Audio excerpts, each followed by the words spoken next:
What QiMen actually reveals about the US-China trade war in 2026. Everyone's watching the big game between the US and China, trying to guess who's up and who's down.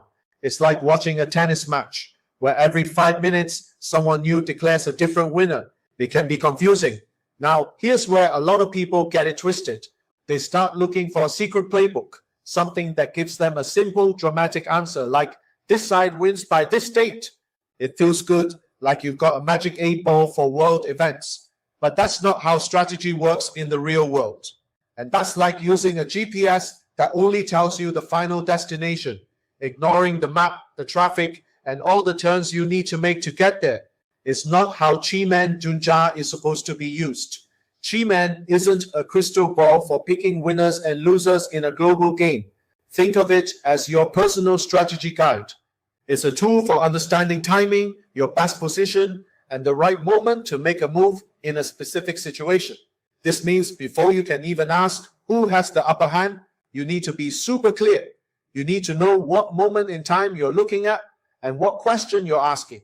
Without that, saying things like the US is a big metal blockade or China is a clever fire is just fun storytelling, not real strategy. It's like trying to play chess without deciding who's playing white and who's playing black. It's pure guesswork. In QiMen, the same country, person, or company can appear in different ways at different times. So instead of trying to force a story, the smarter approach is to look at the asterisk types, asterisks of strategies being used, and see how they align with what we know from QiMen.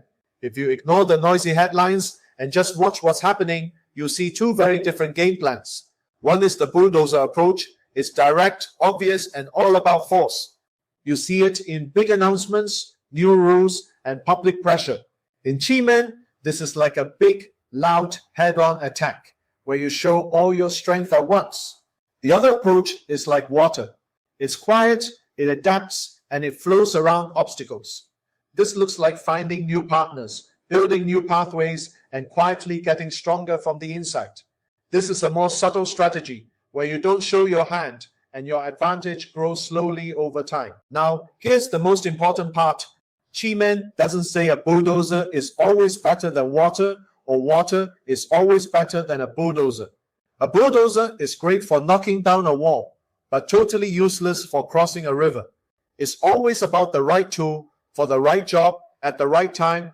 The idea that by August 2026 one side will just win is a nice thought, but it's like trying to describe an entire movie from a single photo. It misses the whole point. From a QiMen perspective, you wouldn't look for a final winner. You'd watch for little shifts in advantage. One side gains some ground, then the other side responds and finds a new opening. It's a dance, because real strategy isn't a picture, it's a movie. It's always moving, always adapting. So instead of asking who wins by August, the much better question is who is ready to adapt faster when the music changes. In QiMen, the winner isn't usually the one with the biggest muscles or the most force. It's the one who understands rhythm, who changes position at the right moment, and who is smart enough not to get into a fight they can't win. Now, let's talk about 2026. Imagine you're playing a game, and suddenly someone hits the fast-forward button. Everything speeds up. Every move is seen by everyone instantly. That's what the energy of 2026 does. It doesn't automatically help one country over the other. It helps whoever is good at playing the game at high speed and under a bright spotlight. The bulldozer strategy becomes super obvious. Everyone sees the punch coming a mile away, but the water strategy, the quiet, clever moves, becomes even more powerful because everyone else is distracted by the speed. And mistakes, they get put on a giant screen for everyone to see.